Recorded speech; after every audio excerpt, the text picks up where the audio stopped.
شكرا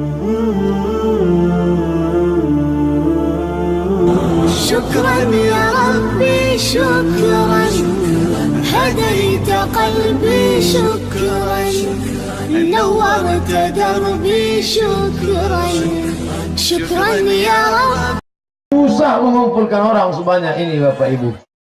Carilah di mana tempat bisa mengumpulkan orang sebanyak ini. Kalau Bapak Ibu tahu bagaimana susahnya mengumpulkan orang banyak, kalau mau tahu, tanyalah caleg-caleg kita. Kadang sudah disiapkan sembako 2-3 orang tiba. Kadang sudah disiapkan baju, coblos, nomor, tak juga datang. Tapi hadir malam ini semuanya dengan niat jihad fisabilillah. Man kharaja fi talabil ilmi.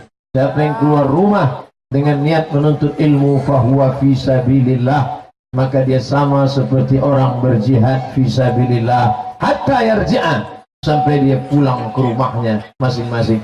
Ini yang dibisikkan Pak Kapolres tadi. Padahal tiap malam hujan Ustaz Somad, tapi malam ini hujan juga, cuma agak lambat. Sudah nampak rintik-rintik, tapi ditunda Allah SWT. Biarkan dulu Ustaz Somad ceramah tausiah agak-agak 5 menit, langsung turun.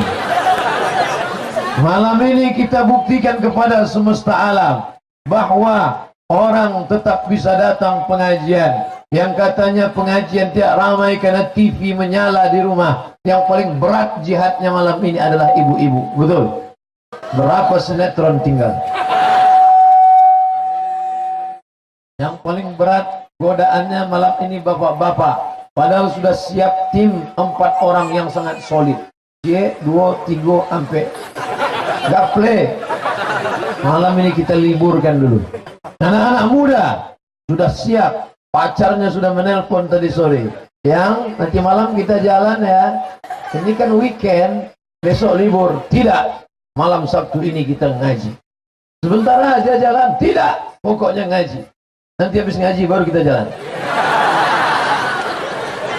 Oleh sebab itu maka kalau ada yang mengkhawatirkan bahwa Pekanbaru katanya akan hilang gairah keislaman, malam ini kita tunjukkan semua.